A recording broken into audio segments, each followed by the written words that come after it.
बंटू और बंटी दो पक्के दोस्त थे जो एक ही गांव में रहते थे।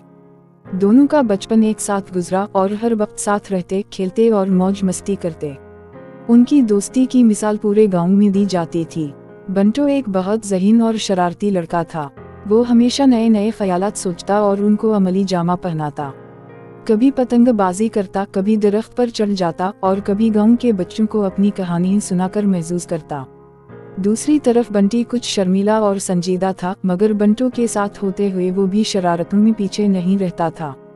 एक दिन बंटू ने फैसला किया कि वो और बंटी गांव के करीब जंगल में जाएंगे और वहां एक दरख्त के नीचे छुपकर बैठेंगे ताकि जंगली जानवरों का मुशाहिदा कर सकें।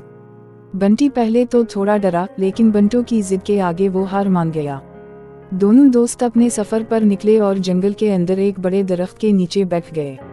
कुछ देर इंतजार के बाद अचानक इन्होंने एक खरगोश को देखा जो झाड़ियों में से निकला और सीधा उनकी तरफ आया। बंटू ने बंटी की तरफ देखते हुए कहा, देखो, मैंने कहा था ना कि हमें यहाँ कुछ दिलचस्प देखने को मिलेगा। दोनों दोस्त खामोशी से खरगोश को देखते रहे। फिर कुछ देर बाद एक हिरन वहां से गुजरा। दोनों बहुत खुश हुए और सोचा कि इन्हीं जंगल में मजीद दिलचस्प चीजें देखने को मिलेंगी। जैसे जैसे वक्त गुजरता गया, दिन ढलने लगा और सूरज गुरूब होने को आया। बंटी ने कहा, बंटू, हमें वापस चलना चाहिए, शाम हो रही है और जंगल में अंधेरा खतरनाक हो सकता है। बंटू भी मुत्तफिक हुआ और दोनों ने वापसी का रास्ता लिया। गांव वापस पहुंचकर दोनों ने दिन भर की मुहिम जोई की कहानी अपने दोस्तों को सुनाई। इस दिन के बाद बंटू और बंटी की दोस्ती और मजबूत हो गई।